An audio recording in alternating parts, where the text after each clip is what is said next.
ಯಾದಗಿರಿ ಜಿಲ್ಲೆ ಹುಣಸಗಿ ತಾಲೂಕು ಅಧ್ಯಕ್ಷನಾಗಿ ಭೀಮನಗೌಡ ಅವರನ್ನು ಆಯ್ಕೆ ಮಾಡಿ ಆದೇಶ ಹೊರಡಿಸಲಾಯಿತು. ಸಂಘಟನೆಯ ನಿಯಮಗಳಿಗೆ ಬದ್ಧರಾಗಿ ನಡೆಯಬೇಕು, ಕಾನೂನು ಚೌಕಟ್ಟಿನಲ್ಲಿ ಕೆಲಸ ಮಾಡಬೇಕು ಮತ್ತು ಕರ್ನಾಟಕದ ರಕ್ಷಣೆಗೆ ಯಾವತ್ತೂ ಬದ್ಧರಾಗಿ ಕೆಲಸ ಮಾಡಿ ಎಲ್ಲ ಹಳ್ಳಿಗಳಲ್ಲೂ ಜನರ ಧ್ವನಿಯಾಗಿ ನಿಲ್ಲಬೇಕೆಂದು ಮನವಿಯಲ್ಲಿ ತಿಳಿಸಿದರು. ಈ ಕಾರ್ಯಕ್ರಮಕ್ಕೆ ಭಾಗಿಯಾಗಿರ್ತಕ್ಕಂಥ ಮಾಜಿ ತಾಲೂಕು ಪಂಚಾಯತಿ ಸದಸ್ಯರು ಆಗಿರ್ತಕ್ಕಂಥ ಭೀಮರಾಯ ದೊಡ್ಡಮನಿ ಶ್ರೀನಿವಾಸಪುರ ಅವರೇ, ಹೆಬ್ಬಾಳ ಬಿ ಪಂಚಾಯತಿಯ ಅಧ್ಯಕ್ಷರು ಮಾಜಿ ಅಧ್ಯಕ್ಷರಾಗಿರ್ತಕ್ಕಂಥ ಪರಮಣ್ಣ ಶೆಟ್ಟಿ ಅವರೇ, ಹಾಗೆ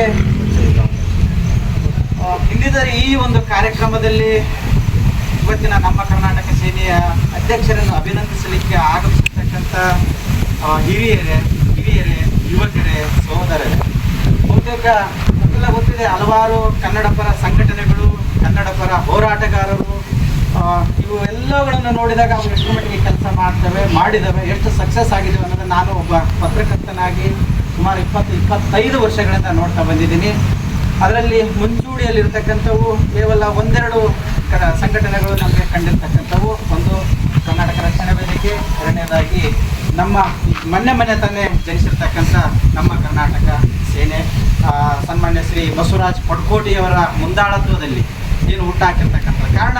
ಬಸವರಾಜ್ ಪಡ್ಕೋಟಿಯವರ ಒಂದು ವೈಖರಿಯನ್ನು ನಾವು ಈಗಾಗಲೇ ಕಂಡಿದ್ದೀವಿ ಕರ್ನಾಟಕದಲ್ಲಿ. ಈ ಸಂದರ್ಭದಲ್ಲಿ ನಮ್ಮ ಕರ್ನಾಟಕ ಸೇನೆ ಪದಾಧಿಕಾರಿಗಳು ಹಾಗೂ ಸದಸ್ಯರು ಮತ್ತು ಕಾರ್ಯಕರ್ತರು ಉಪಸ್ಥಿತರಿದ್ದರು.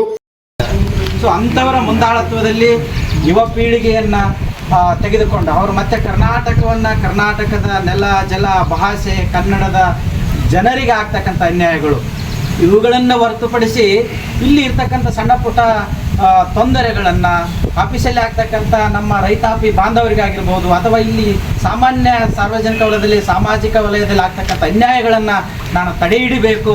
ಖಂಡಿತ ಕೇವಲ ನಾವು ಏನಾಗುತ್ತೆ ಅಂದರೆ ಮಿರರಲ್ಲಿ ನಮ್ಮ ಮುಖ ನೋಡೋದಕ್ಕಿಂತ ಇಡೀ ನಮ್ಮ ಹಳ್ಳಿ ಗ್ರಾಮೀಣ ಭಾಗದಲ್ಲಿ ಇರ್ತಕ್ಕಂಥ ಜ್ವಲಂತ ಸಮಸ್ಯೆಗಳಿಗೆ ಸರ್ಕಾರಿ ಕಚೇರಿಗಳಲ್ಲಿ ಕೆಲಸಗಳಾಗ್ತವೆ, ರೈತರಿಗೆ ಕೆಲಸಗಳಾಗ್ತವೆ, ವಿದ್ಯಾರ್ಥಿಗಳಿಗೆ ಬೇಕಾಗಿರ್ತಕ್ಕಂಥ ಅನುಕೂಲಗಳು ಸಿಗ್ತವೆ, ಅಥವಾ ಕನ್ನಡ ಭಾಷೆಯನ್ನು ಅಧಿಕೃತವಾಗಿ ಮಾತನಾಡಲು ಹಿಂಜರಿತಕ್ಕಂಥ ಕೆಲವು ಆಫೀಸುಗಳನ್ನು ಅವರು ಸಂಪೂರ್ಣವಾಗಿ ಸದಿಬಡಬೇಕಂತಲೇ ಇಂಥ ಒಂದು ನಮ್ಮ ಕರ್ನಾಟಕ ಸೇನೆಯನ್ನು ಹುಟ್ಟಾಕಿದರು. ಸನ್ಮಾನ್ಯ ಪಡ್ಕೋಟಿಯವರ ಜೊತೆ ನಾನು ನಿನ್ನೆ ಮಾತನಾಡುವಾಗ ದೂರವಾಣಿ ಮುಖಾಂತರ ಅವರು ಹೇಳ್ತಿದ್ರು, ನಾವು ಈ ನಮ್ಮ ಕರ್ನಾಟಕ ಸೇನೆಯನ್ನು ಹುಟ್ಟಾಕಿರೋದು ಕೇವಲ ಕನ್ನಡ ರಕ್ಷಣೆ ಒಂದಲ್ಲ, ಕನ್ನಡ ಮನಸ್ಸುಗಳಿಗೆ ಯಾವಾಗ ನೋವಾಗ್ತದೆ ಅವಾಗ ನಾವು ಬಂದು ಮುಂದೆ ನಿಲ್ತೀವಿ ಅಂತಕ್ಕಂಥ ಮಾತು ಹೇಳಿದರು. ಅದಕ್ಕಾಗಿ ಹುಣಸಗಿ ವಿಭಾಗದಿಂದ ಸನ್ಮಾನ್ಯ ಶ್ರೀ ಭೀಮನಗೌಡ ಪೊಲೀಸ್ ಪಾಟೀಲ್ ಅವರನ್ನು ಅಧ್ಯಕ್ಷರನ್ನಾಗಿ ಮಾಡ್ತೀವಿ. ಕಾರಣಗಳು ಇಷ್ಟೇ, ಭೀಮನಗೌಡ ಪೊಲೀಸ್ ಪಾಟೀಲ್ ಅವರು ಹಲವಾರು ಹೋರಾಟಗಳನ್ನು ಮಾಡಿದ್ದಾರೆ. ಸ್ವತಃ ನಾನು ಕೂಡ ನೋಡಿದ್ದೀನಿ. ಅಂಥ ವ್ಯಕ್ತಿನ ಈ ತಾಲೂಕಿನ ಮುಂದಾಳತ್ವ ಸಾರಥ್ಯವನ್ನು ನೀಡಿದಾಗ ಅವರು ಸರಿಯಾದ ರೀತಿಯಲ್ಲಿ ಪ್ರತಿಯೊಬ್ಬ ಗ್ರಾಮೀಣ ಭಾಗದ ಯುವಕರಿಗೆ ಜೊತೆಗೆ ಕರೆದುಕೊಂಡು ಹೋಗುವಂಥದ್ದಾಗಲಿ, ಅಲ್ಲಿ ಆಗ್ತಕ್ಕಂಥ ಅನ್ಯಾಯಗಳನ್ನು ಸರಿಪಡಿಸುವಂಥದ್ದಾಗಲಿ, ಮತ್ತು ಅದೆಷ್ಟೋ ಅಕ್ರಮಗಳು, ಅನ್ಯಾಯಗಳು ಬೇರೆ ಬೇರೆ ರೀತಿಯಲ್ಲಿ ಆಗ್ತಾನೆ ಇರ್ತವೆ. ಕೇವಲ ನಮ್ಮ ಕರ್ನಾಟಕ ಸೇನೆ ಅಂದ ತಕ್ಷಣ ಕನ್ನಡಕ್ಕಾಗಿ ಮಾತ್ರ ಅಲ್ಲ, ಕನ್ನಡದ ಮನಸ್ಸುಗಳಿಗೆ ಯಾವ್ಯಾವ ಆಯಾಮದಿಂದ ನೋವುಗಳಾಗ್ತವೆ, ತೊಂದರೆಗಳಾಗ್ತವೆ, ಅವರ ಕೆಲಸಗಳಾಗಲ್ಲ, ಅವಾಗೆಲ್ಲ ಮುಂದೆ ಬಂದಿರ್ತಕ್ಕಂಥ ಕೆಲಸ ಕನ್ನಡ ಪರ ಸಂಘಟನೆ ಮಾಡಬೇಕು ಅಂತ ಈ ಸಂದರ್ಭದಲ್ಲಿ ನಾನು ಕೂಡ ಕೇಳ್ಕೊಳ್ತಾ ಇದ್ದೀನಿ. ಜೊತೆಗೆ ನೀವು ಏನೇ ಮಾಡಿ, ಹೇಗೆ ಮಾಡಿ, ಆರಂಭ ಬಹಳ ಚೆನ್ನಾಗಿರ್ತದೆ, ಎಲ್ಲರೂ ಒಬ್ಬರಿಂದ ದೂರ ಸೆಟ್ರಿ ಮೊಬೈಲ್ಗಳನ್ನು ನೀವು ಸ್ವಿಚ್ ಆಫ್ ಮಾಡ್ತೀರಿ. ಈ ಕೆಲಸ ಆಗಬಾರ್ದು. ಯಾಕಂದರೆ ನೀವು ಇವತ್ತೆಷ್ಟು ಖುಷಿಯಿಂದ ಬಂದಿದ್ದೀರಿ, ಕನ್ನಡ ತೇರನ್ನು ಎಳಿಲಿಕ್ಕೆ ಮುಂದಾಗಿದ್ದೀರಿ. ಆ ಕನ್ನಡದ ತೇರು ಎಳಿತಾ ಮಧ್ಯದಲ್ಲಿ ನಿಲ್ಲಬಾರ್ದು.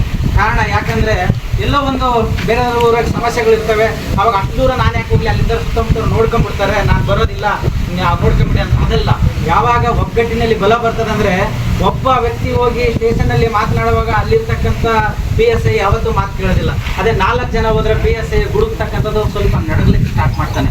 ಕಾರಣ ಏನಂತಂದರೆ ಯಾವುದೇ ಅನ್ಯಾಯವನ್ನು ಸಹಿಸದೆ ಸಂಘಟನೆಗಳು ಮುಂದೆ ಹೆಜ್ಜೆ ಇಟ್ಟಾಗ ಅವಾಗ ಎಲ್ಲ ಕಚೇರಿಗಳಲ್ಲಿ ಆಗ್ತಕ್ಕಂಥ ಅನ್ಯಾಯಗಳು, ದಬ್ಬಾಳಿಕೆಗಳು ಅಥವಾ ಕನ್ನಡದ ಮೇಲೆ ಆಗ್ತಕ್ಕಂಥ ಅತ್ಯಾಚಾರ ಅಂತಲೇ ಹೇಳ್ಬೋದು, ಎಷ್ಟೋ ಗಡಿ ಭಾಗಗಳಲ್ಲಿ ಆಗಿದ್ದಾವೆ. ಅಂಥವನ್ನೆಲ್ಲ ತಡೆ ಹಿಡಬೇಕಾದ್ರೆ ಯುವಕರು ಮುಂದೆ ಬರಬೇಕು. ಆ ಯುವಕರನ್ನು ಮುಂದೆ ಬರಬೇಕಾದ್ರೆ ಅವ್ರಿಗೊಂದು ಒಳ್ಳೆಯ ಸಾರಥ್ಯ ಬೇಕಾಗಿತ್ತು. ಅಂಥ ಸಾರಥ್ಯವನ್ನು ಅಧ್ಯಕ್ಷರನ್ನು ಪಡ್ಕೋಟಿಯವರು ಕೊಟ್ಟಿದ್ದಾರೆ ಭೀಮನಗೌಡ ಅವರ ರೂಪದಲ್ಲಿ.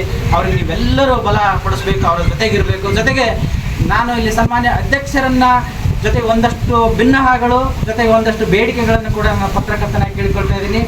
ಪ್ರತಿಯೊಂದು ಹೋರಾಟಗಳಲ್ಲಿ ನಿಮ್ಮದೇ ಸಹಭಾಗಿತ್ವದಲ್ಲಿರ್ತಕ್ಕಂಥ ವ್ಯಕ್ತಿಗಳನ್ನು ಅವರನ್ನು ನಿಮ್ಮ ಸೋದರಂತೆ ಕರೆದುಕೊಂಡು ಮುನ್ನುಗ್ಗಿದಾಗ ಸೈನ್ಯ ಬಲವಾಗ್ತದೆ.